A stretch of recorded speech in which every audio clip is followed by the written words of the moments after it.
Hello बच्चों, IIT JEE maths academy में आप सभी का स्वागत है। और उम्मीद करते हैं सभी बच्चों की जेईई एडवांस को लेकर के तैयारी बहुत अच्छे से चल रही होगी, साथ के साथ जेईई मेन को भी, क्योंकि जेईई मेन भी इम्पोर्टेंट पॉइंट होता है ना। पहले आप जेईई मेन क्वालिफाई कर पाएंगे तभी आप जेईई एडवांस के लिए आप एलिजिबल हो पाएंगे, तो हमें दोनों के लिए बहुत अच्छे से ध्यान देना है। ठीक है बच्चों, और कैसे हालचाल है आप सब लोगों के? बढ़िया होंगे? कैसे चल रही तैयारी? वैयारी अच्छी चली रही है ना? और अच्छे से करते रहो ना। देखो, हमेशा ना मैथ्स में जब भी आपको पढ़ना होता है तो एक थ्योरी पार्ट और एक प्रॉब्लम पार्ट, दो पार्ट में से डिवाइड करिए। थ्योरी आपकी हमेशा अच्छी स्ट्रांग होनी चाहिए और प्रॉब्लम्स वाले पार्ट में आपकी प्रैक्टिस अच्छी होनी चाहिए। ठीक है ना। आज की इस वीडियो में हम डिस्कस करेंगे सीक्वेंस एंड सीरीज का लेक्चर नंबर 6। ठीक है, और इस लेक्चर में मैं आपको डिस्कस करूंगा प्रॉपर्टीज ऑफ एपी। एपी की जो प्रॉपर्टीज होती है उनको हम डिस्कस करने वाले हैं।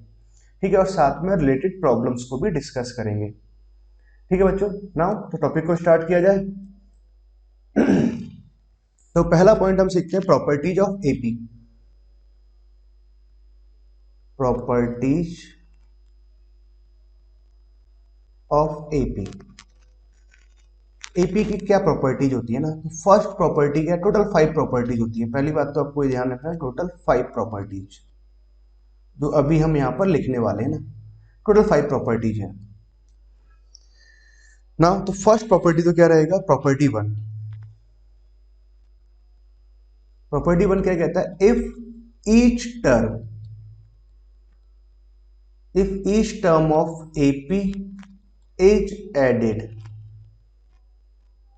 और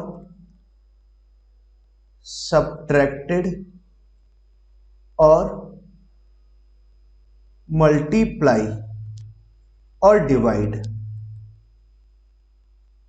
by a non-zero quantity,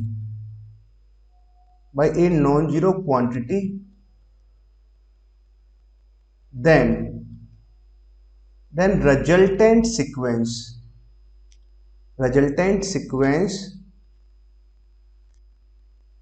ठीक है, देखो मैंने क्या ध्यान दिया, इसको नाम दिया रिजल्टेंट सीक्वेंस। एक सीक्वेंस आपको मिलेगी, resultant sequence will be in AP. वो कैसा होगा, एपी में होगा। पहली बात तो हमें ये ध्यान रखना है, मतलब क्या बोला गया है यहाँ पर, अगर मान लो एपी के ईच टर्म ऑफ एपी, मतलब एपी के हर एक टर्म्स को आपने क्या किया, उसमें कोई भी नंबर अगर आपने ऐड कर दिया, सब्ट्रैक्ट किया, या फिर किसी भी नंबर से मल्टीप्लाई या डिवाइड करते हैं, हर एक टर्म्स को आपने ना किसी भी नंबर से, आपने हर एक टर्म को हर एक किसी भी नंबर से जोड़ दिया, या हर एक टर्म को आपने किसी नंबर से सब्ट्रैक्ट कर दिया, या हर एक टर्म को आपने किसी एक नंबर से मल्टीप्लाई किया या डिवाइड किया। ऐसा करने के बाद में हम हमारे पास एक सीक्वेंस मिलेगा, और वो सीक्वेंस क्या होगा, एपी में होगा। समझ गए बच्चों ना। तो बहुत ही इजीली आप समझ सकते हैं इसको। एक एग्जांपल हम लेते हैं, मान लेते हैं if a1 a2 a3 dot dot an, ये कैसा एपी में है। आपने क्या किया, हर एक टर्म्स में मान लो आपने के जोड़ दिया, a1 प्लस के, a2 प्लस के, a3 प्लस के, a4 प्लस के, ठीक है, डॉट डॉट और an प्लस के, ऐसे को जोड़ दिया। अब हमारे पास में क्या है, ये एक सीक्वेंस है। ठीक, अब इस सीक्वेंस के हमें पता लगाना है कि सीक्वेंस कैसा होगा। ठीक है, तो अब सीक्वेंस एपी के लिए पता लगाना है तो आप क्या कराएंगे, सक्सेसिव टर्म्स का डिफरेंस निकालेंगे। इन दोनों का डिफरेंस कितना आएगा, a2 माइनस a1, और a2 माइनस a1 का वैल्यू मान लो उसका कॉमन डिफरेंस अगर d है तो इसका वैल्यू कितना आ गया, d आ गया। सिमिलरली आपने इन दोनों का डिफरेंस निकालेंगे, के तो कैंसिल हो जाएगा, a3 माइनस a2 आ जाएगा ना। ठीक है, सिमिलरली आप इन दोनों का डिफरेंस निकालोगे तो a4 माइनस a3, अगेन इसका वैल्यू d आ जाएगा। मतलब हर बार क्या आ रहा है कि टर्म्स को जोड़ने के बाद में ऐसे को जोड़ा तो आपने सक्सेसिव टर्म्स का डिफरेंस निकाला, वो कैसा आ गया, कांस्टेंट आया। अगर वो कांस्टेंट आया तो आप क्या कमेंट कर सकते हैं कि ये सीक्वेंस क्या होगा, एक एपी होगा। समझ गए। अगर मान लो आप सब्ट्रैक्ट करेंगे तो सिमिलरली हम सब्ट्रैक्ट वाले केस को भी प्रूव कर सकते हैं। मान लो अगर आपने मल्टीप्लाई किया हुआ है a1 के, a2 के, a3 के, a4 के, है ना, ऐसे आपने हर एक टर्म को किसी भी नंबर के से आपने मल्टीप्लाई किया। ऐसा करने से हमारे पास में क्या आ गया, दिस इज ए सीक्वेंस। अब ये सीक्वेंस एपी में है या नहीं, आपको ये पता करना है।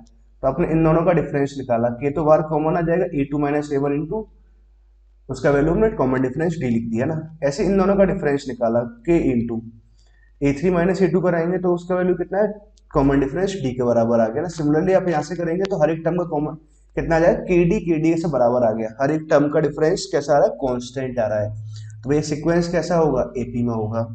ठीक है बच्चों, आई होप आपको फर्स्ट प्रॉपर्टी अच्छे ढंग से क्लियर हो गया ना। फर्स्ट प्रॉपर्टी में क्या बताया है, इस बात को बहुत अच्छे से याद रखना है आपको, एकदम प्रॉपर्टी वन प्रॉपर्टी टू इसी मैनर में आपको याद रखना है जो अभी हम यहाँ लिखने वाले हैं ना। तो प्रॉपर्टी वन में हमने क्या सीखा था, अगर मान लो कोई भी एक एपी है, एपी के अगर हर एक टर्म में अगर आप कोई एक नंबर जोड़ दें या फिर कोई भी एक नंबर से सब्ट्रैक्ट करें या फिर हर एक टर्म को किसी एक नंबर से आपने मल्टीप्लाई किया या डिवाइड किया, ऐसा करने से एक रिजल्टेंट एक सीक्वेंस बना। ठीक है, वो सीक्वेंस अपने आप में कैसा होगा, एपी में होगा। ठीक है, आप ध्यान देना, सीक्वेंस बनेगा, एपी है, मल्टीप्लाई किया सीक्वेंस बना, और सीक्वेंस कैसा है, एपी में है ना, ये कमेंट आपने किया। ठीक बच्चों, आई होप आपको फर्स्ट प्रॉपर्टी क्लियर है ना। ना मूव करते हैं सेकंड प्रॉपर्टी की तरफ, property to.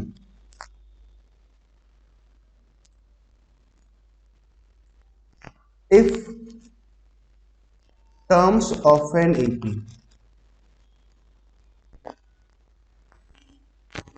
are selected in a regular interval, if terms of an AP are selected in a regular interval, then they form an AP। वो क्या करते हैं, AP फॉर्म करते हैं। ठीक है, जैसे आप एग्जांपल से समझो, मान लो कि हमने कोई एक AP लिखा, इसके हमने टर्म्स ले लेते हैं, मान लो एक टर्म 3 ले लिया, एक टर्म 5 ले लेते हैं, 7 लेते हैं, कॉमन डिफरेंस 2 लेके चले, 9 लिया हमने, उसके बाद में 11 13 15 17 19 ऐसे कुछ टर्म्स को ले लिया। मान लो आपने क्या किया, एपी का एक टर्म आपने सिलेक्ट किया, 3 सिलेक्ट किया, फिर आपने 3 टर्म्स को छोड़ दिया, फिर आपने 11 का सिलेक्शन किया। ठीक है, फिर अगेन आपने क्या किया, 3 टर्म्स को छोड़ दिया, फिर आपने क्या किया, 19 का सिलेक्शन किया। मतलब टर्म्स ऑफ सिलेक्शन, मतलब जो एपी के टर्म्स है आपने उन्हें क्या किया, सेलेक्ट किया इन ए रेगुलर इंटरवल। मतलब एक टर्म सेलेक्ट किया, 3 टर्म छोड़ा, फिर अगला टर्म सेलेक्ट किया, फिर 3 टर्म छोड़ा। इस तरह सेलेक्ट करने के बाद में हमारे पास ये जो टर्म्स आई, ये सब अपने आप में किस में होंगी, इन एपी में होंगी। तो चेक कर सकते हो, इन दोनों कॉमन डिफरेंस कितना आ रहा है, 8 आया, इन दोनों कॉमन डिफरेंस कितना, 8 आया। अगला भी टर्म लेंगे तो उसका भी कॉमन डिफरेंस 80 आएगा, तो हम इजीली ऐसे प्रूव कर सकते हैं। क्लियर है, तो सेकंड प्रॉपर्टी आप बच्चों आप लोगों को क्लियर हुई। सेकंड प्रॉपर्टी क्या कहता है, अगर मान लो कोई भी एक एपी है, एपी की टर्म्स का आप अगर सिलेक्शन करते हैं इन ए रेगुलर इंटरवल, एक फिक्स इंटरवल में आपने सिलेक्शन किया, तो they form an AP. Clear, I hope आपको ये बात क्लियर हो गई। अच्छा देखो, आप क्या है, सिलेक्शन आप कहीं से भी स्टार्ट कर सकते हैं। जैसे मान लो आपने 3 5 7 9 11 13 15 17 19, मान लो आपने क्या है कि यहाँ से स्टार्ट किया, 7 का सिलेक्शन करना आपने स्टार्ट किया, पहली 2 टर्म छोड़ दी। अब मान लो आप क्या कर रहे हैं, 4 टर्म छोड़ करके जा रहे हैं, आपने फिर ये अगला टर्म ले लिया 17। ठीक है, पहले हमने 2 टर्म छोड़ी ना, उसके बाद हमने 4 टर्म छोड़ करके ना यहाँ से स्टार्ट कर रहा हूँ मैं सिलेक्ट करना। तो एक टर्म मैंने ये सिलेक्ट किया, उसके बाद आपने 4 टर्म छोड़ दी, 19 के बाद में कितना आएगा, 21 आएगा, 23 यहाँ से आएगा और 25 यहाँ पर आ जाएगा ना। फिर आपने क्या किया, अगेन अपना 4 टर्म्स को यहाँ पर छोड़ दिया, तो अगला अपना यहाँ पर टर्म कौन सा आ गया, 27 आया, तो आपने इसको सिलेक्ट कर लिया 27 को। ठीक है, तो कहीं से भी आपने स्टार्टिंग करी, उसके बाद आप रेगुलर इंटरवल में आप टर्म्स को सिलेक्शन कर रहे हो। तो देखो 7 सेलेक्ट किया, एक 17, इन दोनों कॉमन डिफरेंस 10 आया, इन दोनों कॉमन डिफरेंस 10 आया, ऐसे आप सेलेक्ट करते जाएंगे, तो अगेन वो क्या बनाएंगे, एपी ही फॉर्म करेंगे। क्लियर है बच्चों, आई होप आपको प्रॉपर्टी नंबर 2 भी अच्छे ढंग से क्लियर हुई ना। अच्छा, अब आगे चलते हैं नेक्स्ट प्रॉपर्टी ना, property number 3।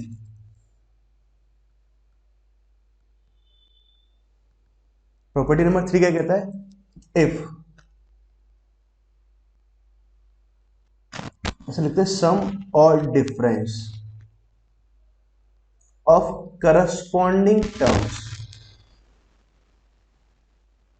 corresponding terms of sum or difference of corresponding terms of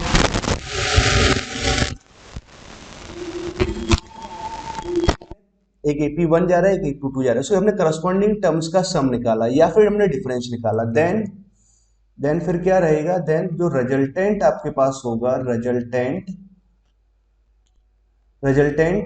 will be in AP। Resultant किस में आएगा, रिजल्टेंट सीक्वेंस कैसा होगा, विल बी इन AP होगा। ठीक है, बात आपको समझ में आ गई अच्छे ढंग से? मतलब अगर हमारे पास में अगर दो एपी है, मान लो एक AP1 है और एक AP2 है, ठीक है। अगर मान लो इस एपी के टर्म्स हैं A1, A2, A3, A4, A5, ये टर्म्स हैं, डॉट डॉट इस वाले एपी की टर्म्स ले लेते हैं B1, B2, B3, B4, B5, ऐसे आपने टर्म्स ले लिया। अब आपने क्या किया, करस्पॉन्डिंग टर्म्स का सम किया, मतलब आपने या तो इन दोनों टर्म्स का आपने सम निकाला। इन दोनों टर्म्स का अगर सम निकाल रहे हैं तो फिर सम ही निकालेंगे ना। यहाँ पर ऐसे इन दोनों टर्म्स का सम निकाला, तो यहाँ कितना आ गया, A1 + B1 आया, यहाँ कितना आएगा, A2 + B2 आएगा, और यहाँ कितना आएगा, A3 + B3 आ जाएगा। इस तरह से हमने इस टर्म का भी सम निकालते हैं। तब जब सम निकालेंगे तो हमारे पास एक रिजल्टेंट सीक्वेंस बनेगा, एक ये सीक्वेंस है, और ये सीक्वेंस कैसा होगा, एपी में ही होगा। समझ गए बात? कैसे? इन दोनों कॉमन डिफरेंस निकालो, A2 - A1 आया और प्लस साइन B2 - B1 आया। मान लो इसे भी कॉमन डिफरेंस D1 ले लेते हैं, इसका कॉमन डिफरेंस D2 ले लेते हैं, तो इसका वैल्यू तो कितना आ गया, D1 + D2 आ गया। सिमिलरली इन दोनों को जब डिफरेंस निकालेंगे तो अगेन हमारे पास क्या आ जाएगा, D1 + D2 आ जाएगा। चाहे तो आप नॉर्मली ऐसे एग्जांपल लेके भी कर सकते हैं ना। आई होप आपको प्रॉपर्टी नंबर 3 भी क्लियर हो गया। प्रॉपर्टी नंबर 3 क्या कहता है कि अगर मान लो हमारे पास में दो एपी है, ठीक है, दो एपी के करस्पॉन्डिंग टर्म्स का आप सम या डिफरेंस निकाले। करस्पॉन्डिंग टर्म्स, पहला टर्म लिया, फिर आपने दोनों एपीज के पहले पहले टर्म्स का आपने सम निकाला, फिर दोनों एपीज के दूसरे दूसरे टर्म्स का सम निकाला, या दोनों एपीज के तीसरे टर्म्स का सम निकाला, है ना। अगर सम ले रहे हैं तो सम ही लेंगे, है ना, और डिफरेंस ले रहे हैं तो हर जगह डिफरेंस लेंगे ना। ठीक है। करस्पॉन्डिंग टर्म्स का मतलब ऐसे नहीं कि पहला टर्म लो फिर दूसरा टर्म, है ऐसे कुछ नहीं। मतलब आप ऐसे भी कर सकते हो, मान लो आपने एक टर्म ये सिलेक्ट किया, कि फर्स्ट टर्म का सिलेक्शन किया, फिर आपने फिफ्थ टर्म का सिलेक्शन किया, ठीक है, और फिर हम क्या करेंगे, property number 2 in regular interval. तो भैया ये सब कैसा आएगा, एपी में आएगा कि नहीं आएगा, एपी में आ जाएगा ना। ठीक है, तो सॉरी बच्चों, प्रॉपर्टी नंबर 3 भी हमारा क्लियर हुआ ना। ठीक है ना, मूव करें आगे, property number 4, next property. Next property क्या कहता है, मतलब इन एपी, अगर एक एपी की बात की जाए, है ना, in AP any term, any term can be written as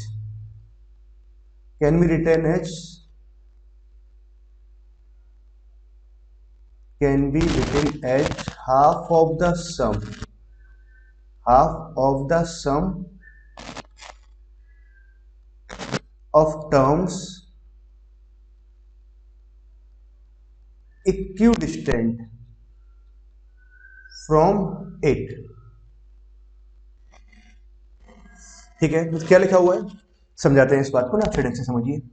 मतलब क्या दे रखा है, लेट हमारे पास में अगर कोई एक एपी है, मान लो कि एक टर्म है उसके A1, A2, A3, A4, A5, A6, A7, थोड़ा बड़ा सा एपी लेते हैं, A8, A9, A10, A11 और A12, A13, चलो ऐसे कुछ ले लिया ना। ठीक है, क्या लिखा हुआ, एनी टर्म ऑफ एपी, मतलब एपी का कोई भी term, any term of AP, ठीक है, कैन बी रिटन एज, उसको हम लिख सकते हैं as half of the sum of the terms equidistant from it, है ना। उससे इक्विडिस्टेंट पे जो टर्म आएंगे, जैसे अगर बात करें एनी टर्म, जैसे A6 के बारे में हम बात करें, तो A6 को हम कैसे लिख सकते हैं, A6 can be written as half of the sum of the term equidistant from it. मान लो कि आपने यहां से एक टर्म, यहां से गए, एक टर्म ये लिया आपने, एक ये टर्म लिया, A6 को मैं क्या लिख सकता हूँ, A5 + A7/2, ऐसे लिख सकते हैं। ठीक है, तो उसको प्रूफ करना बहुत आसान है। A5 का अगर वैल्यू आप लिखोगे तो कितना आ जाएगा, A + 4D आएगा, फर्स्ट टर्म ले लेते हैं, कॉमन डिफरेंस D, तो इसका वैल्यू कितना आएगा, A + 6D यहाँ से आ जाएगा। दोनों को आपने जोड़ा तो 2A + 10D, कितना आ गया, A + 5D आया, उसका वैल्यू भी कितना आएगा, A + 5D। ठीक, ऐसे लिखा जा सकता है। या फिर आपने चाहो, मान लो कि यहाँ से आपने दूसरा तीसरा टर्म लिया, फर्स्ट सेकंड थर्ड, ठीक है, ये टर्म आपने लिया, इधर से भी आपने तीसरा टर्म लिया, इक्विडिस्टेंट, इन दोनों के सम के हाफ के बराबर आएगा। A4 + A8 अपॉन में कितना आ जाएगा, 2 आ जाएगा। क्लियर। सिमिलरली अगर चाहे तो A6 को ऐसे लिख सकते हैं, any term can be written as, इससे इक्विडिस्टेंट टर्म, A6 से अगर आपने 4 टर्म इधर जा रहे हैं तो इधर भी हम 4 टर्म जाएंगे ना। तो जैसे मान लो कि आपने A3 तक जाना है ना, तो हमने कितना 1 2 3 4 टर्म्स, ठीक है, तो हमने इधर A3 लिया, यहां से शुरू कर रहे हैं 1 2 3 4, तो इधर क्या लेंगे हम, A9 लेंगे, अपॉन में कितना आ जाएगा, 2, है ना। ऐसे लिख सकते हैं। अच्छा अब एक बात आप समझिए ना, इसका देखो एक ट्रिक समझिए आप लोगों ना। ट्रिक क्या है, ये हम क्या डायरेक्ट लिखते हैं ना, इतना हम बेसिक से नहीं काम कर रहे होते हैं। देखो आप क्या करो, इन दोनों का ये देखो 5 को देखिए लोअर सबस्क्रिप्ट, इसको भी देखिए आप 7 है ना, 5 प्लस 7 इन दोनों का सम करो, 12 आया अपॉन 2 किया 6 आया, मतलब इसके बराबर आना चाहिए, इसके लोअर सबस्क्रिप्ट के बराबर आना चाहिए। इन दोनों का सम भी अगर देखें तो 4 यहाँ पर लिखा है, 8 यहाँ पर लिखा है, तो 12 आया बाई 2 6 आ गया। यहाँ 3 लिखा हुआ और यहाँ 9 लिखा हुआ है, तो यहाँ कितना आ जाएगा बाई 2 ना, तो अगेन 6 आ गया। मतलब अगर आपको a6 लिखना है तो a6 से पहले आप कोई भी एक टर्म ले लो, a6 के बाद अगर हमें कोई टर्म लेना है तो क्या होना चाहिए, दोनों के जो लोअर सबस्क्रिप्ट है उनका सम अपॉन 2 कितना आना चाहिए, उस टर्म के लोअर सबस्क्रिप्ट के बराबर आना चाहिए। जैसे मान लो आपने यहाँ a1 लिख दिया, ठीक है, अब मुझे यहाँ इसके एक टर्म लिखना है, अपॉन में कितना है 2 लिखना है, ठीक है, तो अब क्या सम 6 आना चाहिए ना, तो यहाँ 1 लिख देते तो यहाँ 11 ही लिखना पड़ेगा, 11 प्लस 1 12 अपॉन 2 कितना आ जाएगा 6 आ गया। ठीक है, इस तरीके से आप इसको याद रख सकते हैं। अब जैसे मान लो आपको अगर जरूरत पड़ी सवाल में कभी आपको a8 को लिखना है, a8 से पहले आपने कोई भी एक टर्म ले लिया, a3 ले लिया, तो a8 के बाद मुझे कौन सा टर्म जाना पड़ेगा ना, इक्विडिस्टेंट टर्म, a8 से अगर देखा तो बाई 2, तो सम 8 आना चाहिए, तो 3 यहाँ पे लिखा हुआ है, तो यहाँ कितना लिख दें 13 लिख लेते ना, 13 प्लस 3 कितना आ गया 16 अपॉन 2 कितना आ जाएगा 8 आ जाएगा। या फिर मान लो आपने क्या किया इसको a5 के फॉर्मेट में लिखना है, तो यहाँ कितना लिखना पड़ेगा, सम 16 लाना पड़ेगा, तो 11 अपॉन में 2 हमने यहाँ लिख दिया। मान लो आपको जरूरत पड़ी a2 के फॉर्मेट में लिखना है, तो फिर यहाँ a14 लिखेंगे, अपॉन में कितना आ जाएगा 2 आ जाएगा। ठीक है, तो सम कितना आना चाहिए हमारे पास, अगर 3 यहाँ लिखा है, ठीक है, इन दोनों का सम अपॉन 2 कितना आना चाहिए, लोअर सबस्क्रिप्ट के बराबर आना चाहिए। ओके बच्चों, आई होप आपको ये बात समझ में आए। एक बार फिर से रिपीट कर देते हैं, प्रॉपर्टी नंबर 4 क्या कहता है, प्रॉपर्टी नंबर 4 ये कहता है, मान लो आपके पास कोई भी एक एपी लिखा हुआ, कोई भी एक एपी है, कोई भी एपी, एपी के किसी भी टर्म को मुझे लिखना है, ठीक है, तो वो टर्म जो आएगा वो किसके बराबर आता है, उस टर्म से इक्विडिस्टेंट टर्म जो जो होंगी, इक्विडिस्टेंट पे जो टर्म होंगी उन दोनों के सम के हाफ के बराबर आता है। ठीक है, तो प्रॉपर्टी नंबर 5 भी आई थिंक आपको अच्छे से क्लियर है ना। नाउ आगे मूव करें, नेक्स्ट प्रॉपर्टी है ना, प्रॉपर्टी नंबर 5, ये लास्ट प्रॉपर्टी है और ये भी इंटरेस्टिंग प्रॉपर्टी है ना। क्या कहता है, इन एपी, अगर हम एपी की बात करें, in AP sum of equidistant term, sum of equidistant term from beginning and ending is constant. क्या रहता है, प्रॉपर्टी नंबर 5 क्या कह रहा है, कोई भी अगर एपी है, कोई भी एक एपी है, तो सम ऑफ इक्विडिस्टेंट टर्म निकाला फ्रॉम द बिगिनिंग और एंडिंग कैसे आ रहा है, कांस्टेंट आता है ना। एंड वैसे क्या स्टेटमेंट यही खत्म हो जाता है, पर फिर लिख देते हैं and is equal to sum of first and last term.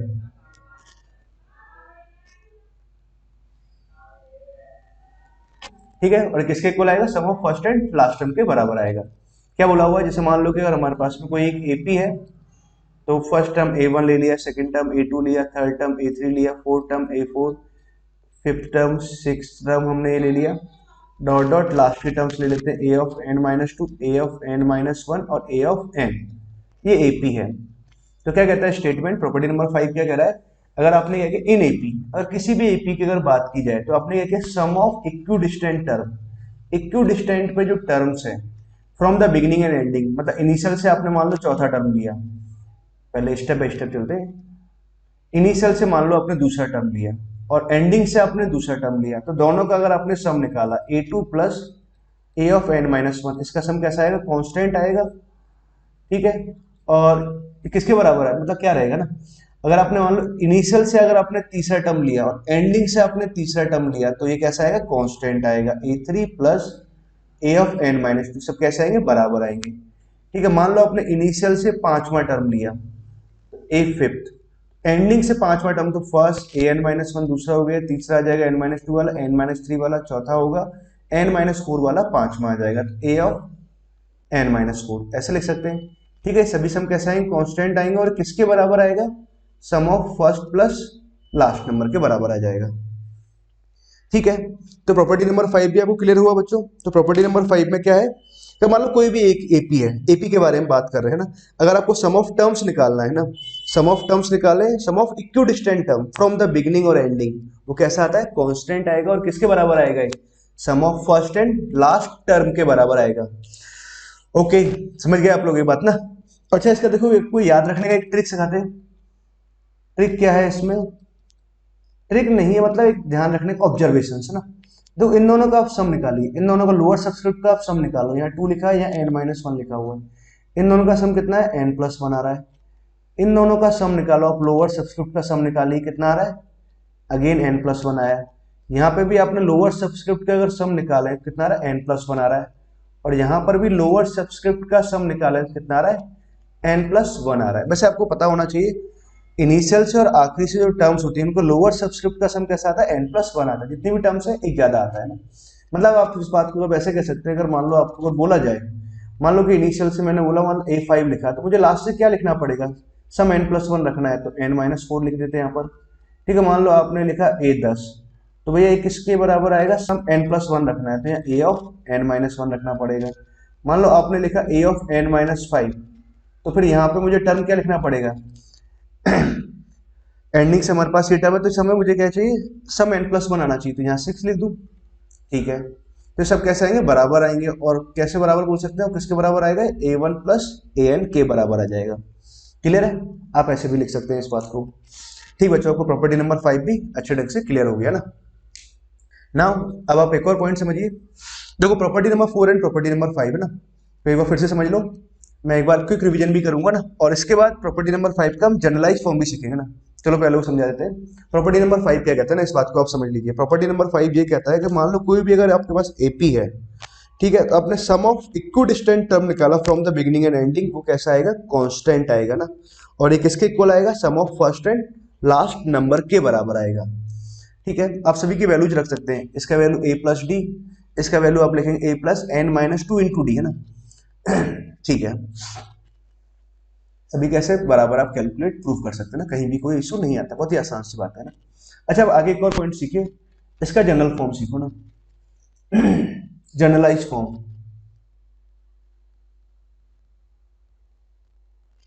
Generalise form of property 5। Property 5 का जनरलाइज फॉर्म क्या कहता है, इन एन एपी, अगर हम एपी के बारे में बात कर रहे हैं, in an AP arithmetic mean of terms, arithmetic mean of terms taken, arithmetic mean of terms taken symmetrically from beginning and ending, from beginning and ending, arithmetic mean of terms taken symmetrically from beginning and ending will be constant, constant होगा, and equal to इसके बराबर आएगा, middle term ना,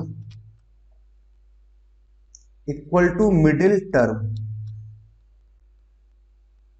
ठीक है, if, अब बात समझिए, मिडिल टर्म अगर मान लो n अगर ऑड है, तब तो हमारे पास क्या एक ही मिडिल टर्म आएगा, a ऑफ n+1/2, यही मिडिल टर्म आ गया ना। ठीक, अगर मान लो n हमारे पास इवन है, तो किसके इक्वल आएगा, जो मिडिल टर्म है n/2, अपने आप में एक टर्म आ गया, दूसरा एक और टर्म क्या आएगा, n/2, अगला टर्म +1। ये मिडिल टर्म, इन दोनों के मिडिल टर्म के अर्थमेटिक मीन के बराबर आएगा। बात समझ में आई बच्चों, तो बहुत ध्यान से समझिए। क्या दे रखा है, कोई भी अगर एक एपी है, इन एन एपी, एपी की खास बात है ना, क्या है कि आपने अर्थमेटिक मीन ऑफ टर्म्स लिखा, आपने टेकन सिमेट्रिकली, सिमेट्रिकली लिया हमने, from the beginning and ending है ना, from the beginning and ending, beginning से और एंडिंग से, वो कैसा आएगा, विल बी कांस्टेंट और equal to the middle term, middle term के इक्वल आ जाएगा इफ एन इज ऑड है, और इक्वल टू क्या आएगा, am of the middle terms if n is even, am of middle term ऐसा बोल देते हैं। क्लियर बच्चों? अब देखो इस बात को समझते हैं ना, क्या लिखा हुआ क्या है ना। मान लो कि हमारे पास में एक एपी है, उसकी टर्म्स है, पहला टर्म T1 है, दूसरा टर्म T2 है, तीसरा टर्म T3 है, चौथा टर्म T4 है, पांचवा टर्म T5 है। ऐसे हमने मान लिए टर्म्स। लास्ट से टर्म ले लेते हैं Tn-2, Tn-1 और Tn-3। ठीक है, आपने क्या किया, in an AP arithmetic mean of terms taken symmetrically, मतलब आपने क्या किया, इनिशियल से मान लो आपने पहला ले लिया अर्थमेटिक मीन, ये लिया T1 लिया, और लास्ट से आपने मान लो Tn ले लिया ना, शुरुआत से पहला लिया, अंतिम से पहला लिया ना। ठीक है, इन दोनों का अर्थमेटिक मीन कितना है, 2 आया। ठीक है, मान लो आपने इनिशियल से आपने ले लिया थर्ड एंड फोर्थ लिया ना, इनिशियल से थर्ड एंड फोर्थ, एंडिंग से भी मुझे क्या लेना पड़ेगा, थर्ड एंड फोर्थ। तो एंडिंग से हमारे पास थर्ड ये आया और फोर्थ ये आ जाएगा ना, कितना आ जाएगा, T(n-1), sorry T(n-2) plus T(n-3). इनका जो अर्थमेटिक मीन है वो कैसा आएगा, कांस्टेंट आएगा ना, ऐसे बराबर आएंगे ना। ठीक मान लो आपने इनिशियल से कुछ भी ऐसे ले लिया, पहला ले लिया, तीसरा ले लिया, मान लो पांचवा ले लिया, एंडिंग से कौन सा आएगा, एन पहला, एंडिंग से तीसरा, एंडिंग से तीसरा क्या बनेगा, N-2 बनेगा, और एंडिंग से अगर पांचवें की बात करें तो कितना आ जाएगा, N-4 आएगा, अपॉन में 6, मतलब हमने 6 टर्म्स लिए ना, समझो ध्यान से। हाँ, मतलब कोई भी अगर एपी की बात कर रहे हैं, अर्थमेटिक मीन ऑफ टर्म्स है ना, टर्म्स का हमने अर्थमेटिक मीन निकाला taken symmetrically from the beginning and ending, मतलब शुरू से अपने कोई सी भी टर्म लो, एंडिंग से मुझे वही टर्म लेनी है, उनका अर्थमेटिक मीन कैसा आएगा, कांस्टेंट आएगा। और ये जो टर्म आ रहा है किसके इक्वल आएगा, अच्छा देखो आपने अगर टर्म्स को लिखा हुआ है ऐसे, आप अगर मान लो अपने सभी टर्म्स को ले लिया, T1 plus T2 plus T3 dot dot Tn, upon में कितना आ जाएगा, अर्थमेटिक मीन n आएगा, तो किसके बराबर आ रहा होगा, ये बराबर आएगा मिडिल टर्म के, है ना। मिडिल टर्म क्या हो जाएगा, वो डिपेंड करेगा n पे, n कैसा इवन है या ऑड है। अगर n इवन है, सॉरी अगर n ऑड है, पहले तो ऑड का केस लेते हैं, इसमें एक ही मिडिल टर्म आएगा, कौन सा आता है, n+1/2, ये मिडिल टर्म आता है ना। ठीक है, सेकंड, अगर n इवन है तो फिर किसके इक्वल आएगा, मिडिल टर्म n/2 लिखेंगे एक जगह, एक जगह n/2 + 1, और इसके अर्थमेटिक मीन के बराबर आएगा, मिडिल टर्म के अर्थमेटिक मीन के बराबर आएगा। ओके बच्चों, क्लियर है बच्चों, आई होप आपको ये वाला कंसेप्ट भी अच्छे ढंग से क्लियर हो गया ना। तो देखो बहुत ही इंटरेस्टिंग था ना जनरलाइज केस। अब एक बार इसको फिर से रिपीट कर लेते हैं ना, जनरलाइज केस में क्या बात कर रहे हैं कि generalize form of property number 5 है ना। मान लो आपने क्या किया, कोई भी अगर एपी के बारे में बात कर रहे हैं, ठीक है, अर्थमेटिक मीन ऑफ टर्म्स आपने लिखा, जो भी टर्म्स है उनका आपने अर्थमेटिक मीन लिखा from the beginning and ending ना। ठीक है, taken symmetrically from the beginning and ending, कैसा आएगा, कांस्टेंट आएगा, और इक्वल टू क्या आएगा, मिडिल टर्म के इक्वल आएगा इफ अगर n ऑड है, और अगर n इवन है तो क्या आएगा, arithmetic mean of the middle terms आएगा ना, उसके बराबर आएगा। क्लियर बच्चों? ना उसमें एक प्रॉब्लम लेते हैं। अच्छा बच्चों समझिए ना, यहाँ तक तो देखो अपना क्या है कि थ्योरी वाला पार्ट था ना, प्रॉपर्टीज ऑफ एपी क्या होता है ना, एक बार मैं इसका क्विक रिवीजन कर देता हूँ, समझिए ध्यान से कौन कौन सी हमारे पास प्रॉपर्टीज थी ना। रिवर्स में चलते हैं, पहले तो हम प्रॉपर्टी नंबर 5 के बारे में बात करते हैं ना, या शुरुआत से बात कर लेते हैं, प्रॉपर्टी नंबर क्या रहेगा ना, प्रॉपर्टीज ऑफ एपी है ना। तो पहली प्रॉपर्टी तो क्या थी, अगर मान लो कोई भी अगर एक एपी है, ठीक है, एपी में अगर आपने मान लो हर एक टर्म के अंदर किसी भी टर्म को आप जोड़ दो या सब्ट्रैक्ट कर दो या फिर मल्टीप्लाई कर दिया या फिर डिवाइड कर दिया, हर एक टर्म्स को एक रिजल्टेंट सीक्वेंस बनेगा, वो अपने आप में कैसा होगा, एपी में होगा। प्रॉपर्टी नंबर 1 तो ये कहता है। प्रॉपर्टी नंबर 2 क्या कह रहा है, प्रॉपर्टी नंबर 2 बोलता है अगर मान लो कोई भी एपी है, अगर आपने टर्म्स का सिलेक्शन कर रहे हैं इन ए रेगुलर इंटरवल, तो वो अपने आप में क्या बनाएगा, एक एपी बनाएगा। फटाफट से आपको याद होना चाहिए। प्रॉपर्टी नंबर 3 क्या कहता है, मान लो अगर हमारे पास में 2 एपी है, 3 भी हो सकते हैं, 4 भी हो सकते हैं, अगर आपने करस्पॉन्डिंग टर्म्स का सम निकाल रहे हैं या फिर आप डिफरेंस ले रहे हैं, मतलब एक मैनर में आप जा रहे हैं ना। अगर 2 है तो सम और डिफरेंस के बारे में बोल सकते हैं, 3 है तो मान लो पहली 2 का सम किया, तीसरे का डिफरेंस किया, एक मैनर में आप जा रहे हो ना। तो अगर आप 2 एपी के बारे में बात करते हैं, अगर करस्पॉन्डिंग टर्म्स का आप सम निकाल रहे हैं, तो हमारे पास में जो रिजल्टेंट सीक्वेंस बनेगा वो भी एपी बनेगा, या फिर आपने करस्पॉन्डिंग टर्म्स का डिफरेंस निकाला तो एक रिजल्टेंट सीक्वेंस आया, वो भी कैसा होगा, एपी में होगा। तो प्रॉपर्टी नंबर 4 एंड 5 ये इंपॉर्टेंट होता है ना, इसको ध्यान रखना है। प्रॉपर्टी 4 तो क्या कहता है कि कोई भी अगर एपी है, जैसे मान लो ये एपी चल रहा है, ये टर्म्स है, तो किसी भी टर्म को मैं क्या लिख सकता हूं, any term can be written as a half of the sum of equidistant term from it, है ना, उस नंबर से। मतलब कोई भी टर्म अगर मुझे लिखना है, जैसे मान लो A6 आपको लिखना है ना, अकॉर्डिंग दिस एग्जांपल आप जाएं तो A6 को, इससे मान लो कि हमने दो डिस्टेंस की दूरी पर इससे दो टर्म्स लिखे, तो उन दोनों के सम के हाफ के बराबर आएगा ना। प्रॉपर्टी नंबर 4 ये कहता है, और इसको हमने एक ट्रिक के तौर पे ऐसे याद रखा था कि सबका जो लोअर सबस्क्रिप्ट है, जैसे अगर आपको A6 लिखना है तो आपने A5 यहाँ लिखा, तो सम 6 लाना है तो क्या करना चाहिए, 5 है तो 7 जोड़ेंगे इसमें, तभी क्या 12/2 कितना बनेगा, 6 बनेगा ना, इस तरीके से। और प्रॉपर्टी नंबर 5 की बात करें तो प्रॉपर्टी नंबर 5 क्या कहता है, प्रॉपर्टी नंबर 5 ये कह रहा है कोई भी अगर एपी की बात की जाए तो उसमें sum of equidistant term from the beginning और एंडिंग कैसा आएगा, कांस्टेंट आएगा। मतलब इनिशियल से दूसरा लिया, लास्ट से दूसरा, इनिशियल से चौथा, लास्ट से चौथा टर्म हो गया, इनिशियल से 10वां, लास्ट से 10वां टर्म, इन सभी का जो वैल्यू सम है वो कैसा आएगा, कांस्टेंट आएगा, सब आपस में बराबर आएंगे ना। और किसके बराबर आएंगे, पहले और आखिरी नंबर के सम के बराबर आएंगे ना। खैर वो बोलने की जरूरत नहीं होती, बट ठीक है, मतलब आप समझ गए ना, मतलब शुरू से पहला टर्म लिया, लास्ट से पहला टर्म लिया, तो यही आ गया ना हमारे पास। तो ओके, प्रॉपर्टी नंबर 5 भी क्लियर हो गया। और इसका जनरलाइज फॉर्म क्या होता है ना, जनरलाइज फॉर्म, इसको भी आप ध्यान रखिए। जनरलाइज फॉर्म क्या कह रहा है, मान लो अगर हमारे पास कोई भी एक एपी है, एपी के बारे में बात कर रहे हैं ना, मैं यहाँ दिखा देता हूँ। कोई भी अगर मान लो एक एपी है, एपी में है ना, हमने क्या किया, अर्थमेटिक मीन ऑफ टर्म्स निकाला, taken symmetrically, taken symmetrically from the beginning and ending. ठीक है, मतलब बिगिनिंग और एंडिंग से आपने सिमेट्रिकली लिया है ना, तो उनका जो अर्थमेटिक मीन है of that term taken symmetrically from beginning and ending will be constant. सब कैसा आएगा, सेम ही आएगा। और किसके आएगा, equal to the middle term. और equal to the middle term, अब जो मिडिल टर्म है वो हमेशा इस बात पे डिपेंड करेगा कि एन इवन है कि ऑड है। क्योंकि अगर एन ऑड है तो एक ही मिडिल टर्म आएगा, अगर एन इवन है तो दो मिडिल टर्म आएंगे। ठीक है, अगर एन ऑड है तो मिडिल टर्म कितना आ जाएगा, n+1/2 इसके बराबर आएगा। अगर एन इवन है तो दो मिडिल टर्म आएंगे तो उनके अर्थमेटिक मीन के बराबर आएगा। समझ गए बच्चों? आई होप आपको ये वाली प्रॉपर्टी भी अच्छे ढंग से क्लियर है ना। ओके ठीक बच्चों, अभी तक हमने प्रॉपर्टीज वाला पार्ट तो सीख लिया है ना। ना प्रॉब्लम की प्रैक्टिस करते हैं, कुछ कुछ प्रॉब्लम्स लेते हैं। ठीक, खूब सारी प्रॉब्लम्स लेंगे ना, कुछ मतलब खूब सारी प्रॉब्लम्स। अच्छा देखो, पहला तो हमने एक बेसिक प्रॉब्लम लिया, अभी हमने जो प्रॉपर्टी सीखा है उस पर बेस्ड हमने प्रॉब्लम्स लेते हैं ना। फर्स्ट प्रॉब्लम और एक सेकंड प्रॉब्लम, दो प्रॉब्लम लेंगे ना, दोनों छोटे छोटे से आसान से, जल्दी आप फटाफट सॉल्व भी कर लेंगे ना। If A1 A2 A3 dot dot AN, ऐसे कुछ लिखा हुआ है, आर इन AP, AP में दे रखा है, एंड साथ में हमारे पास एक कंडीशन दे रखा है, A1 plus A5 plus A10 plus A15 plus A20 plus A24। ठीक है, और इसका सम कितना गिवन है, 225 है ना। ओके ठीक है, एक सेकेंड। क्वेश्चन क्या है, find summation of i equals to 1 to 24। मतलब सम ऑफ फर्स्ट 24 टर्म्स मुझे फाइंड आउट करना है ना। ठीक है, सेकंड प्रॉब्लम के लिए जगह छोड़ देते हैं ना। अब स्टार्ट करते हैं फर्स्ट प्रॉब्लम का सॉल्यूशन।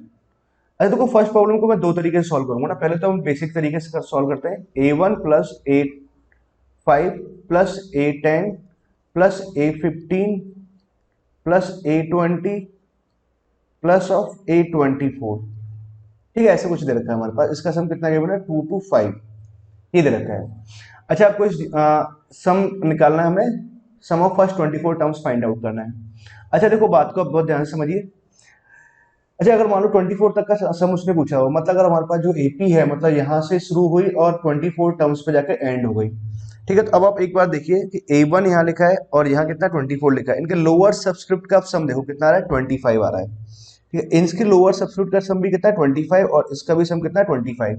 इट मीन कि बिगिनिंग और एंडिंग से टर्म्स लिखे हुए हैं। और अभी हमने एक प्रॉपर्टी सीखा था in AP, sum of terms from the beginning and ending is constant, है ना। कैसे आता है, कांस्टेंट आता है, और equal to sum of first and last term, है ना। तो एक बात तो हम ये पूछ सकते हैं कि यहाँ से A1 प्लस A20 बराबर कितना आ जाएगा, A5 प्लस A20, ऐसे लिख सकते हैं, 24 है ना यहाँ पर। दैट इक्वल्स टू कितना लिख सकते हैं, A10 प्लस A15। ये सभी कैसे होंगे, बराबर होंगे। ठीक बात है, एकदम अच्छे से क्लियर है ना। नाउ अब आप पॉइंट समझो। इस वाले पार्ट को फिर मैं ऐसे लिख सकता हूँ, 3 times of A1 plus A24, ऐसे लिख सकते हैं ना। ठीक है, ना 2 to 5 हमारे पास ये आ गया। यहाँ तक तो हमने इतना समझा। एक्चुअली मुझे फाइंड आउट क्या करना है उसको आप समझिए ना। सम ऑफ फर्स्ट 24 टर्म्स मुझे निकालना है। कितना आ जाएगा 24/2, तो हम यहाँ लिखेंगे नंबर ऑफ टर्म्स अपॉन में 2। ठीक है, फिर क्या लिखेंगे first term plus last term, और ये आ गया ना A24 अपना लास्ट टर्म आ जाएगा। मतलब आपको इसका वैल्यू निकालना है, तो ठीक है ये वैल्यू तुमने यहाँ से कैलकुलेट कर लिया। A1 प्लस A24 अगर हम कैलकुलेट करेंगे तो कितना आ जाएगा 225 अपॉन में 3, यहाँ से है 3 से जाएगा 7 जाएगा ना 21 आ जाएगा, और 1 यहाँ से 5 यहाँ पर आ गया ना। ठीक, इससे कैलकुलेट करेंगे तो ये कितना कट गया, तो 12 आया, इसका वैल्यू 75 आ रहा है, इतना उसको सॉल्व करेंगे तो 900 आ जाएगा। तो कितना आंसर आया इसका 900 आया। ठीक है बच्चों, आई होप आपको ये प्रॉब्लम अच्छे से क्लियर है ना। एक और प्रॉब्लम लेते हैं ना, यही अंडर दिस कंडीशन के A1 A2 A3 कैसा सब AP में दे रखे ना। चलो मैं लिख देता हूँ if A1 A2 A3 dot dot AN are in AP, ये सब AP में दे रखा है ना। ठीक है, नाउ एंड एक कंडीशन आपको दे रखा है A1 प्लस A4 प्लस अगर हम जाएं A7 plus A10 plus A13 plus A16, इसका वैल्यू कितना गिवन है 147 गिवन है। ठीक है, क्वेश्चन है find the value of A1 plus A6 और A11 प्लस A17 ना। ठीक है, आपको इसका वैल्यू फाइंड आउट करना है। अच्छा अब ध्यान से देखो, टर्म्स में कहाँ कहाँ से इन्वॉल्वमेंट आ रहा है ना, कैसे सॉल्व करेंगे समझिए ना। बहुत छोटा प्रॉब्लम है, इजीली कर पाएंगे। पहले आप इसका आंसर निकालिए ना, अगर आपको कोई दिक्कत जाती है देन फिर सीधा सॉल्यूशन ना। अच्छा देखो बात को समझो, हमारे पास क्या दे रखा है A1 A2 A3 सब AP में दे रखे हैं, हमारे पास ये वाली टर्म यूज हो रही है ना। अगर देखो 17 तक की बात चल रही है ना, यहाँ तक की टर्म्स आ रही है, इसमें इन्वॉल्वमेंट है, मतलब AP की अगर बात करें तो 1 से स्टार्ट हो रहा है अप टू 17 टर्म्स तक के बारे में बात कर रहे हैं ना। तो हम एक बात ये बोल सकते हैं, लोअर सबस्क्रिप्ट का सम देखो, इन दोनों का सम कैसा आ रहा है 17 आया ना, इन दोनों का सम भी 17 आ रहा है, इन दोनों का सम भी 17 आया, मतलब सब आपस में कैसे होंगे बराबर आएंगे। ठीक है, एक बात तो मैं यही समझ में आई। सिमिलरली देखो यहां से भी अगर देखा जाए तो A6 प्लस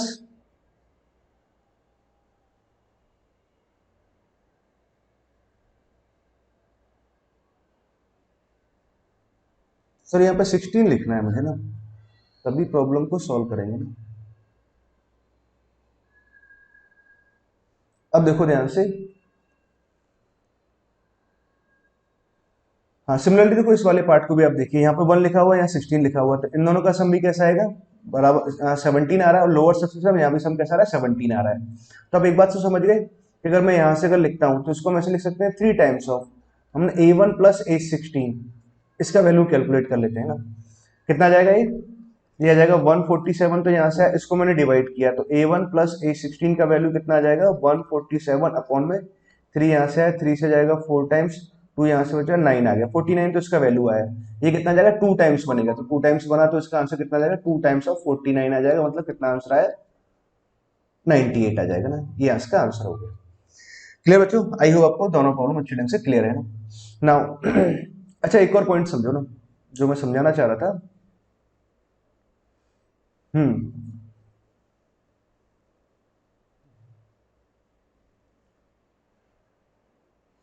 अच्छा देखो फर्स्ट प्रॉब्लम की अगर मैं बात करूँ ना, एक मिनट आप बात समझिए।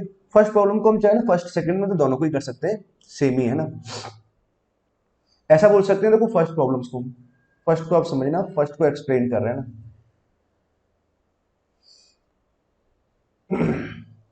फर्स्ट में आपको कंडीशन दे रखा है A1 आपने एक टर्म देखा, A5 एक टर्म आपने लिखा, A10 एक टर्म दे रखा है, A15 एक टर्म दे रखा है, A20 हमने लिखा और A24 लिखा। ठीक है, तो कितनी टर्म्स यहाँ पे लिखी हुई 6 टर्म्स लिखी हुई है ना। और अभी हमने एक लास्ट में प्रॉपर्टी सीखा था, प्रॉपर्टी नंबर 5 में इन जनरल है ना, अर्थमेटिक मीन ऑफ टर्म्स हमने सीखा था, अर्थमेटिक मीन ऑफ टर्म्स। ठीक है, taken symmetrically from the beginning and ending. ठीक, कैसा आता है उनका जो अर्थमेटिक मीन आएगा वो कैसा आता है कांस्टेंट आता है, and it is equal to the middle term है ना। और वहां पे कुछ केस लेकर के आपको समझाया था ना, अगर एन ऑड है तो मिडिल टर्म के बराबर आ जाएगा, और एन अगर इवन है तो मिडिल टर्म के अर्थमेटिक मीन के बराबर आता है ना। तो देखो इस बात को हम उसी वाले कंसेप्ट से इस प्रॉब्लम कैसे सॉल्व करेंगे। तो आपने देखो सभी टर्म्स ऐसे 6 टर्म्स ले लिए ना, इन सबका अर्थमेटिक मीन अगर मैं कैलकुलेट करूं तो ये आ जाएगा। सेकंड मेथड सीख रहे हैं ना, आपने क्या कि सभी टर्म्स को ले लिया symmetrically, a1 a2 a3 dot dot a24, ऐसे लिख सकते हैं। अपॉन में यहाँ कितना आ जाएगा 24 हमने यहाँ लिखा। ठीक है, इसका सम तो कितना गिवन है आपके पास में 2 to 5 गिवन है, और आपको इसका सम फाइंड आउट करना है। तो ठीक है, एक काम करते हैं ना, बस एक ही लाइन में आंसर आ गया।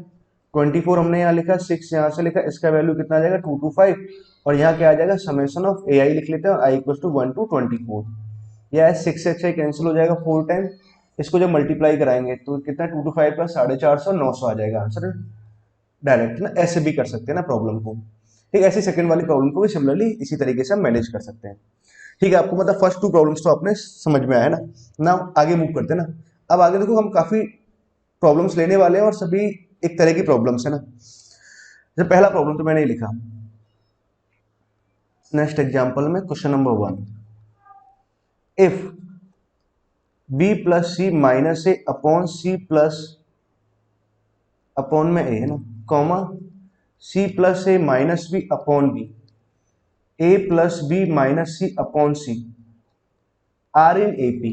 अगर ये एपी में है तो prove that 1 upon A comma 1 upon B comma 1 upon c in AP, are in AP ना। तो ये सब एपी में होगा, आपको ये प्रूफ करना है। ठीक बच्चों, कैसे सॉल्व करेंगे बहुत ध्यान से समझिए।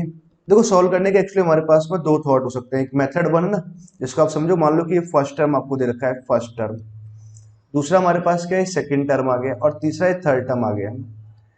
ठीक है, ये सब एपी में है, तो एपी में है तो इसका मतलब क्या होगा, इन दोनों का डिफरेंस बराबर कितना आ जाएगा, इन दोनों का difference T3 minus T2, common difference बराबर कर दिया, यहाँ से कैलकुलेट किया, यहाँ से कैलकुलेट किया।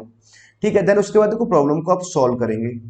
तो सॉल्व करने के बाद में फिर आप प्रूफ करेंगे कि कुछ इस तरह का लास्ट में टर्म आ जाएगा 2 upon B equal to 1 upon A plus 1 upon C. तो यहाँ से हम बोल सकते हैं कि भैया क्या होगा, 1 अपॉन ए comma 1 upon B comma 1 upon C कैसा आएगा, एपी में आएगा। ठीक है बच्चों, बट अभी हम क्या ये वाला तरीका ऐसे नहीं कर रहे, मतलब सॉल्व करने के क्या क्या लॉजिक हो सकते थे।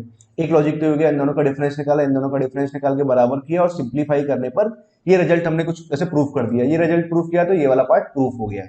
एक लॉजिक तो ये है ना। ठीक है, इसको हम बहुत ही बाद में ऐसे, कई बार क्या हम ऐसे भी नहीं करते ना, प्रॉब्लम को फटाफट सॉल्व कर लेते हैं क्योंकि छोटा सा प्रॉब्लम है, आसानी से सॉल्व हो जाएगा।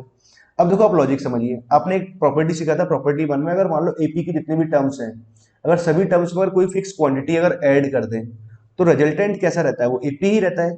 मतलब आपको एक बात समझ में आएगा, B plus c minus a upon में अगर ए लिखा है, यहाँ अगर मैं +1 अगर +2 अगर मैं यहाँ ऐड कर दूँ ना, यहाँ +2 ऐड कर देते हैं, यहाँ पे हमने लिखा सी plus a minus b upon में बी, हमने यहाँ लिखा, यहाँ +2 ऐड कर दिया।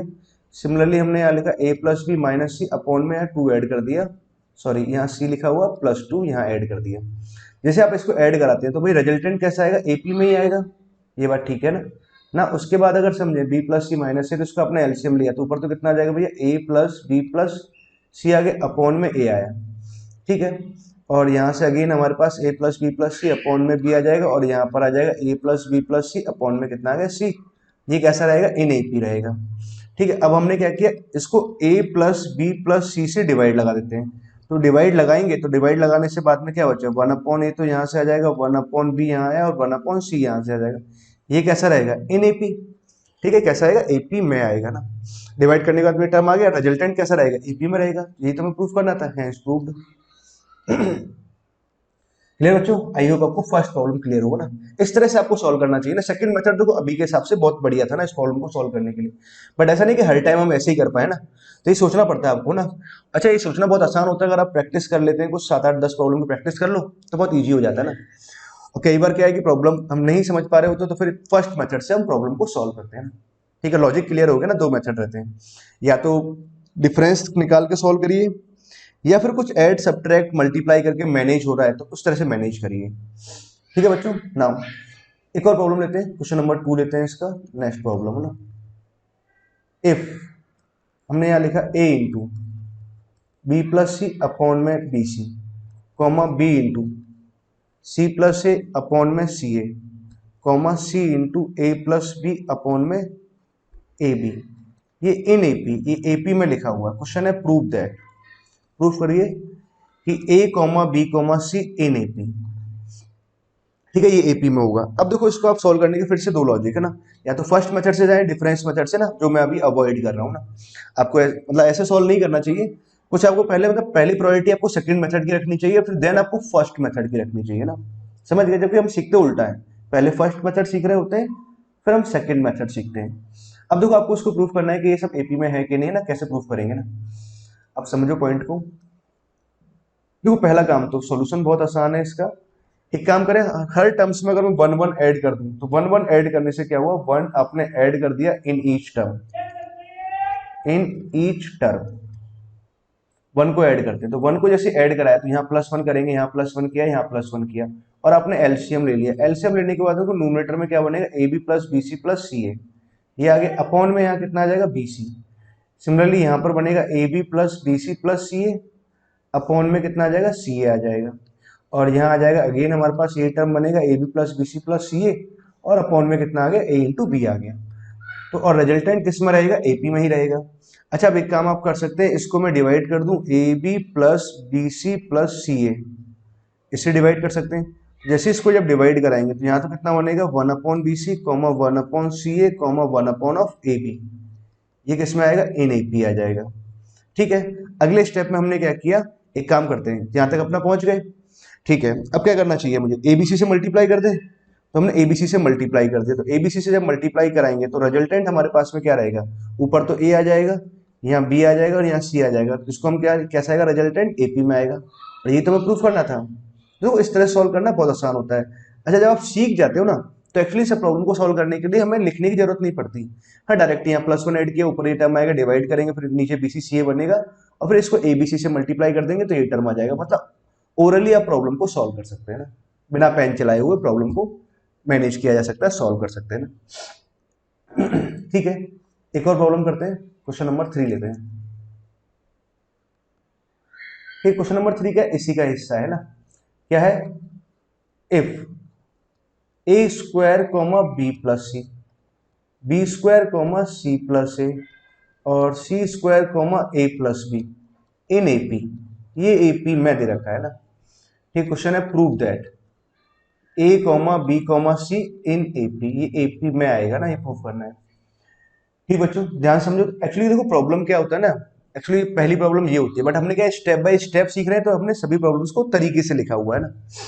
नाउ आपको प्रूव करना है कि सब एपी में होगा, तो देखो बहुत आसान है। एक्चुअली अब ध्यान से अगर आप समझे तो ये क्वेश्चन और ये क्वेश्चन सेम ही लिखा हुआ है ना, इसको मैं सॉल्व नहीं करूंगा, इसको तो आप ही सॉल्व करना है। कैसे, a square into B plus c लिखा हुआ है, एक काम करो इसको a B plus B C plus sorry a B c से आप डिवाइड कर दो। हर टर्म को अगर ए बी सी से डिवाइड करेंगे तो यहाँ जब ए बी सी से डिवाइड लगाओगे तो ए से कैंसिल हो जाएगा, नीचे बी सी आ जाएगा। यहाँ जब डिवाइड करेंगे तो बी से बी कैंसिल हो जाएगा, नीचे ए सी बचेगा, सी से सी कैंसिल हो जाएगा, या ए बी बचेगा। देखो ऊपर वाला टर्म आ जाएगा, जैसे ऊपर वाला टर्म आ गया उसके बाद तो प्रॉब्लम को हम इस वाले तरीके से आगे सिंप्लीफाई कर लेंगे। आई होप आपको थर्ड प्रॉब्लम अच्छे ढंग से क्लियर है ना, कहीं कोई इसमें समस्या नहीं है। अब हम थोड़ा अलग तरह की प्रॉब्लम सॉल्व लेते हैं। क्वेश्चन नंबर 4, ठीक है, if a comma B comma C are in AP, अगर ये एपी में है तो क्वेश्चन है comma C plus a comma A plus b are in AP, है ना। ये आपको प्रूफ करना है कि ये एपी में होगा ना। अब देखो सॉल्व करने के लिए हमारे पास फिर से बच्चे जब आप ट्राई कर रहे होते हैं ना तो क्या आपके मन में विचार आते हैं ना, समझिए बात को ध्यान से। तो आप लोगों को लगता है देखो आप कुछ कुछ बातें आप सीखते जाइए ना। अगर आपके पास एपी में है तो कई बार हम ऐसा करते हैं सवालों को ना, अगर ये एपी में है तो हम इधर की साइड प्रूफ कर रहे हैं, अभी हम ऐसा कर रहे थे। कई बार आप क्या करते हैं, इसको आप एपी में मान लेते हैं, ठीक है, आपने अज्यूम कर लिया, आप इस वाली साइड को आप प्रूफ करते हैं कि अगर मान लो ये एपी में अगर ये सही आ गया तो मतलब अगर ये एपी में आ गया तो इट मीन हमारा जो अजम्पशन है वो कैसा है, सही है। ऐसे आप प्रॉब्लम को सॉल्व करते हैं, बट अभी आपको इधर से इधर प्रॉब्लम को प्रूफ नहीं करना है, आपको अभी इसी वन वे में जाकर के सॉल्व करना है। ठीक, इधर से इधर प्रूफ करना है ना। ठीक है, इधर से इधर तो हम सॉल्व कर ही देंगे आसानी से, दोनों का डिफरेंस निकाल करके सॉल्व कर सकते हैं या फिर सब्ट्रैक्ट करके भी सॉल्व कर सकते हैं ना। चलो ठीक है, अब पॉइंट समझो ना, इधर से इधर मुझे प्रूफ करना है तो कैसे प्रूफ करेंगे, क्योंकि मुझे चाहिए बी प्लस सी प्लस और ए प्लस बी का टर्म चाहिए ना। तो क्या करना चाहिए मुझे, तो एक काम ये करें कि हमने क्या किया, each term is subtracted by minus of A plus B plus C, इस टर्म को हमने इससे सब्ट्रैक्ट कर दिया। सब्ट्रैक्ट करने के बाद में जो रिजल्टेंट आया तो ए को जब इससे सब्ट्रैक्ट कराएंगे तो यहाँ कितना बचेगा, minus of B plus C बचा, यहाँ क्या बचेगा, minus of A plus C आ जाएगा, यहाँ कितना आएगा, minus of A plus B आ जाएगा, और ये किस में रहेगा, इन एपी में रहेगा। ठीक बात है, माइनस साइन से आप डिवाइड कर दोगे तो अगेन हमारे पास क्या बचेगा, B plus C plus A और ए प्लस बी। अच्छा, माइनस साइन से डिवाइड करने पर रिजल्टेंट किस में रहता है, एपी में ही रहता है। ये हमें मालूम है प्रॉपर्टी ना, प्रॉपर्टी 1। सभी प्रॉब्लम्स को हम प्रॉपर्टी 1 की हेल्प से सॉल्व कर रहे हैं ना। ओके, ये प्रूफ हो गया, हेंस प्रूफ। ठीक है, नाउ क्वेश्चन नंबर, एक और अगला प्रॉब्लम लेते हैं, क्वेश्चन नंबर 5। क्वेश्चन नंबर 5 समझो। हाँ, क्वेश्चन नंबर 5 में if A square comma B square comma c square are in AP, अगर ये एपी में है ना, तो क्वेश्चन है prove that 1 upon of B plus c comma 1 upon of c plus a comma 1 upon of A plus b are in AP, ये AP में होगा, ये प्रूफ करना है। अब देखो पॉइंट समझो कैसे करेंगे। फिर से वही तरीका, कुछ वजह से थॉट आपके दिमाग में इधर से इधर प्रूफ करें या इधर से इधर प्रूफ करें। इधर से इधर तो प्रूफ करना आसान भी है ना, दोनों का डिफरेंस निकाल के सॉल्व कर सकते हैं ना। इन दोनों का डिफरेंस, इन दोनों का डिफरेंस निकाल के सॉल्व करेंगे, आसानी से एक लाइन में आंसर आ जाएगा। ठीक है, बट अभी हम सीख रहे हैं, लर्निंग फेज में, तो हमने क्या करना चाहिए, इधर से इधर ही हम प्रूफ करेंगे ना। तो यहाँ से देखो एक तरीका डिफरेंस निकाल के सॉल्व करें, थोड़ा थिंकिंग अलग लगेगी ना, या फिर इसको आगे क्या सॉल्व करेंगे ना। अब सोचिए आप लोग, पहले आप वीडियो को पॉज करके प्रॉब्लम को हमेशा ट्राई करा करो ना, और देन सीधा सॉल्यूशन। अब देखो पॉइंट समझो, क्या लिखा है हमारे पास में, इस प्रॉब्लम को हमें सॉल्व करना है। तो तरीका ये रहेगा सोचने की बात कि A square B square C square in AP, ये एपी में है। ठीक है, अब आपको एक बात तो मालूम है, अगर इस टर्म में मान लो अगर मैं A B plus B C plus C A अगर ऐड कर दें, ऐसे इसमें भी हमने क्या कर दिया, a B plus B C plus C A add कर दिया, और इस टर्म में भी हमने क्या किया, A B plus B C plus C A add कर दिया। ऐड करने के बाद रिजल्टेंट किस में रहेगा, ए पी में रहेगा। ये बात क्लियर है अच्छे ढंग से। ठीक है, अब देखो इस वाली टर्म को आप बड़े ध्यान से देखिए। भाई हमें इस तरह का टर्म हमें लेके आना था, तो पहले तो बच्चों को दिमाग में एक ये रहता है कि सर आपको एक ऐसे आइडिया आया है ना, A B plus B C plus C A. बेटा मुझे आइडिया तो ऐसे आया कि हमने ऐसे बहुत सारी प्रॉब्लम्स कर रखी है, अच्छी प्रैक्टिस है, तो आइडिया आ जाता है। आपको भी आइडिया कैसे आएगा, हाँ अभी आप जब इस तरह की प्रॉब्लम्स की प्रैक्टिस कर लोगे तो आपको भी आइडिया आ जाएगा। समझ गए ना, हाँ वो देख देख करके ही सीख रहे होते हैं ना, कई बार ऐसा हो रहा होता है। अब देखो इसको जब आगे सिंप्लीफाई करना है, तो एक पॉइंट आप समझो, यहां से मैंने ए कॉमन ले लूं, ए कॉमन लेने के बाद में ए प्लस बी आ गया। यहां से अगर सी कॉमन ले लें तो अंदर क्या बचेगा, बी प्लस ए। ठीक है, इस वाले पार्ट को सिंप्लीफाई कर रहे हैं, तो अब यहां से देखो हमने ए प्लस बी कॉमन ले लिया, तो अंदर क्या बचा, ए प्लस सी, ये आ गया है ना। ठीक है, अब देखो इस वाले फैक्टर को आप चाहे तो डायरेक्ट भी लिख सकते हो, मुझे ए स्क्वायर चाहिए, तो ए स्क्वायर तभी आएगा ना जब ए को ए से मल्टीप्लाई कराएंगे, ए स्क्वायर बाकी अदर दो टर्म हमने लिख दी। जैसे आपको इसको लिखना है तो या तो आप फैक्टर ऐसे प्रॉपरली कॉमन लेकर के सॉल्व करो, या फिर अगर मुझे लिखना है तो डायरेक्टली लिख दूंगा, बी प्लस ए तो मैंने यहाँ लिखा, और यहाँ कितना आ जाएगा, B minus sorry B plus C आ जाएगा। ठीक है, तो ये टर्म भी मैनेज हो गया। सिमिलरली अगर हम बात करें यहाँ से, सी प्लस ए हमने यहाँ लिखा और सी प्लस ऑफ बी यहाँ से आ जाएगा। सिमिलरली ऐसे सॉल्व करेंगे तो ये आ जाएगा ना, ये सब एपी में ही है, अब तो सिंप्लीफाई किया हुआ है। अच्छा, अगर एक और पॉइंट कि अगर मान लो कि इस वाले पार्ट को अगर अब आगे मुझे ये प्रूफ करना है कि ये सब वाला पार्ट एपी में होगा, तो क्या करना चाहिए, तो एक काम करें, इसको मैं ए प्लस बी प्लस सी और सी प्लस ए से डिवाइड लगा दें। अगर हर एक टर्म को अगर इससे हम डिवाइड लगाएंगे तो ए प्लस बी और ए प्लस सी तो कैंसिल हो जाएगा, तो यहाँ अपॉन में क्या बचेगा, भैया बी प्लस सी बचा। यहाँ जब ए प्लस बी तो कैंसिल हो जाएगा, बी प्लस सी भी कैंसिल हो जाएगा, अपॉन में क्या बचेगा, सी प्लस ए। यहाँ जब डिवाइड लगाएंगे तो सी प्लस ए भी कैंसिल, बी प्लस सी भी कैंसिल, और अपॉन में कितना बचा, ए प्लस बी बचा, और ये किस में आ जाएगा, इन, ये आगे है ना। और ये सब किस में लिखा हुआ, एपी में लिखा हुआ, तो भाई रिजल्टेंट भी कैसा रहेगा, डिवाइड करने के बाद एपी में रहेगा। तो ये सभी सभी टर्म्स किस में आ गई, एपी के अंदर आ गई ना, यही हमें प्रूव करना था।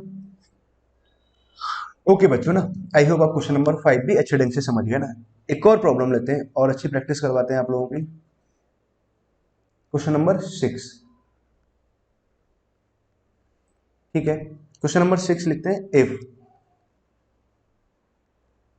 ए माइनस बी का होल स्क्वायर, बी माइनस सी का होल स्क्वायर और सी माइनस ए का होल स्क्वायर इन एपी, ये एपी में दे रखा है, तो क्वेश्चन है प्रूव दैट कि 1 upon of B minus C, 1 upon of C minus A और 1 upon of A minus B in AP, ये एपी में आएगा ना, ये आपको प्रूफ करना है।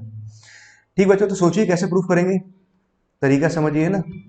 पहले तो प्रॉब्लम को अपने एंड पे आप अच्छे ढंग से ट्राई करा करो ना, हमेशा ट्राई करना चाहिए प्रॉब्लम को, और देन सीधा सॉल्यूशन।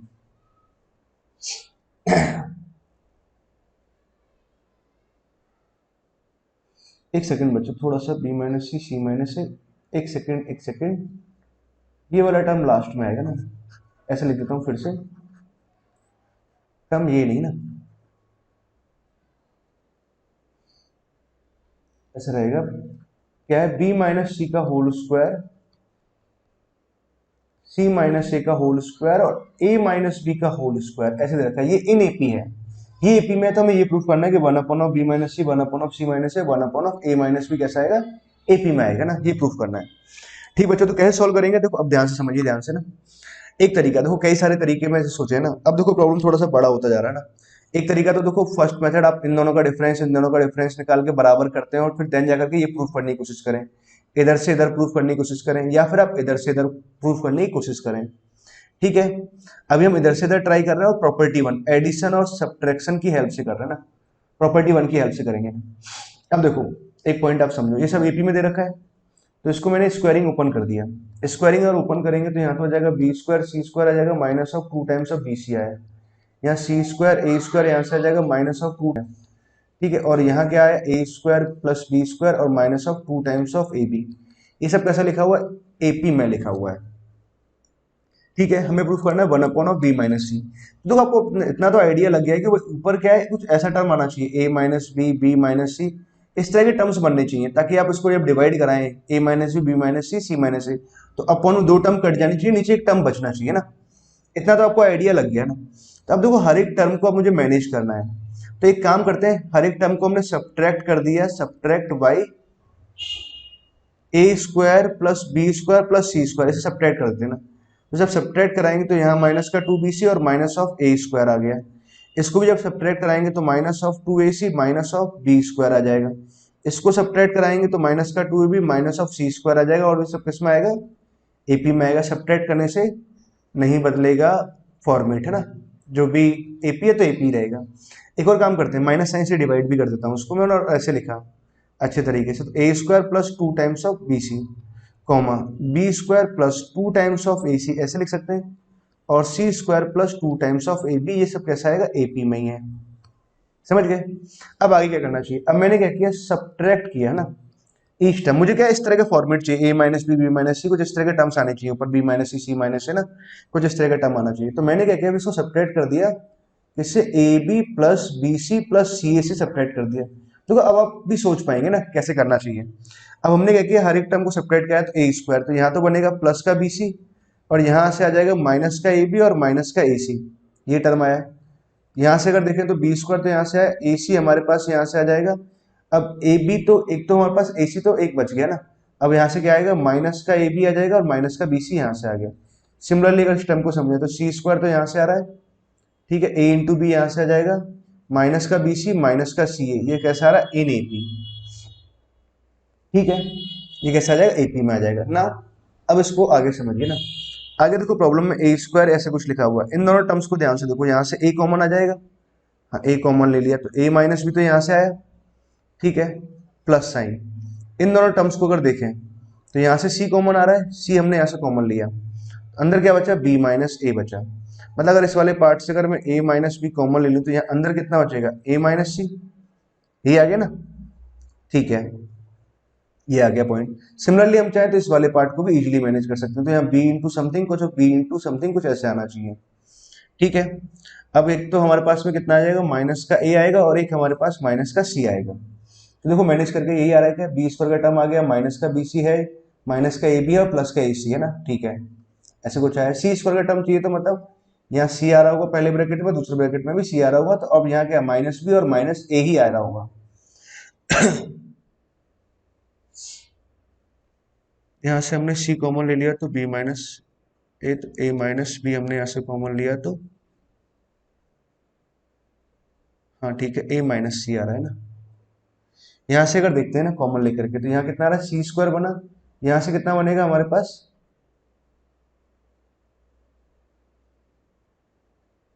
सी माइनस सी माइनस सी ऐसे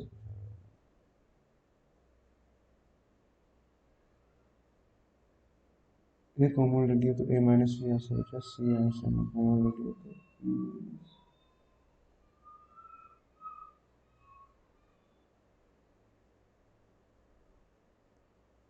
ठीक है ना, सही है ना।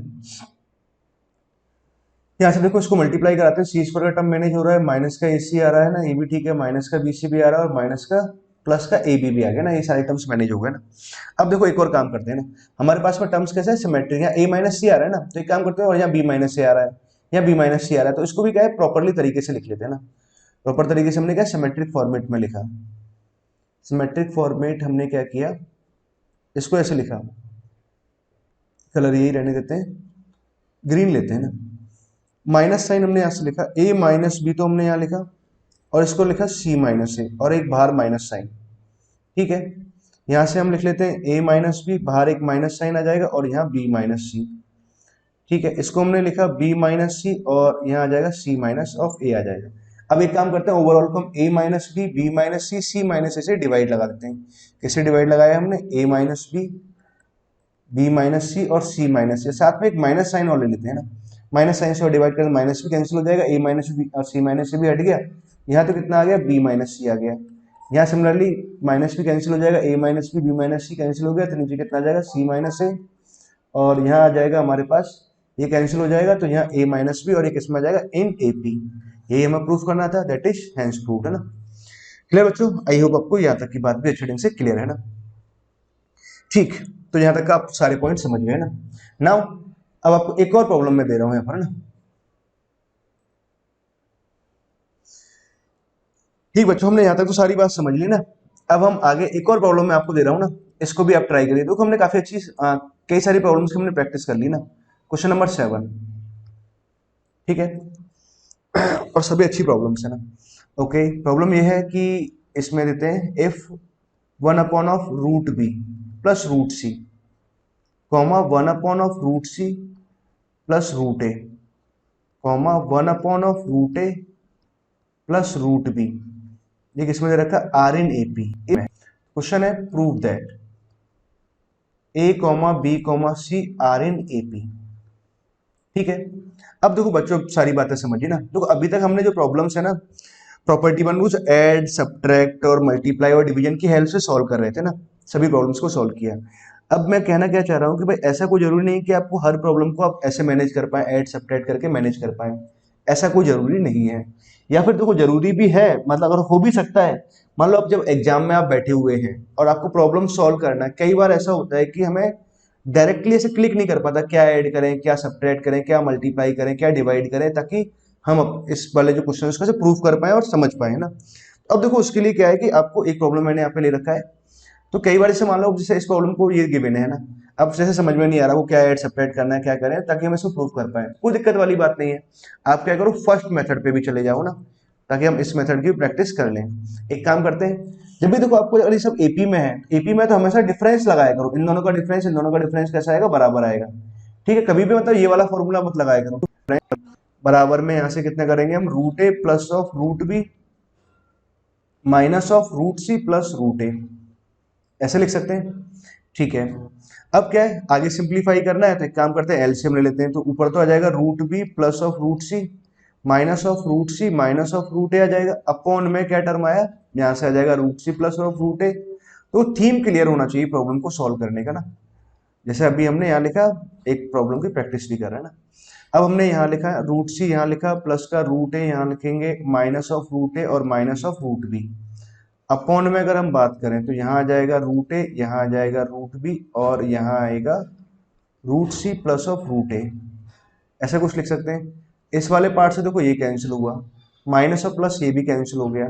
ध्यान से देखें तो हमारे पास में कौन सा पार्ट कॉमन चल रहा था, बीच वाला पार्ट है ना, रूट सी प्लस रूट ए कॉमन आ रहा था, तो ये इधर आ रहा है और ये भी इधर आ रहा है, ये भी कैंसिल हो गया इस वाले हिस्से से, ठीक है। तो क्या बचा अल्टीमेटली, ऊपर तो बचा B root B minus of root A, upon में कितना आ जाएगा root B plus root C, ऐसे लिख सकते हैं।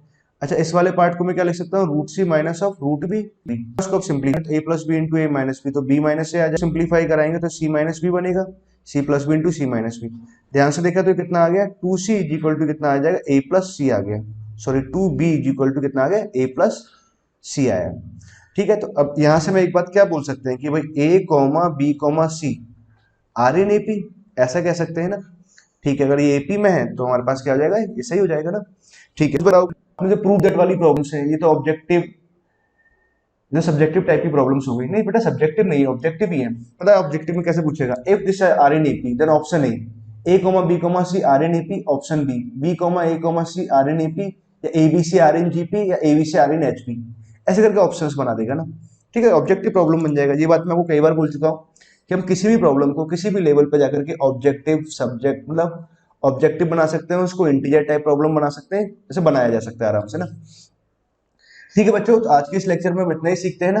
तो आई होप हमने यहाँ पे बहुत सारी प्रॉब्लम्स भी सीख ली हैं, और इस लेक्चर में प्रॉपर्टीज वाले पार्ट को भी अच्छे ढंग से समझ लिया है। ठीक बच्चों, तो इस वीडियो में क्या होगा आपका, इस वीडियो में हमने क्या किया है, यहाँ पर आपका एपी वाला जो पार्ट है ना, वो एपी वाला पार्ट पूरा कंप्लीट हो जाएगा।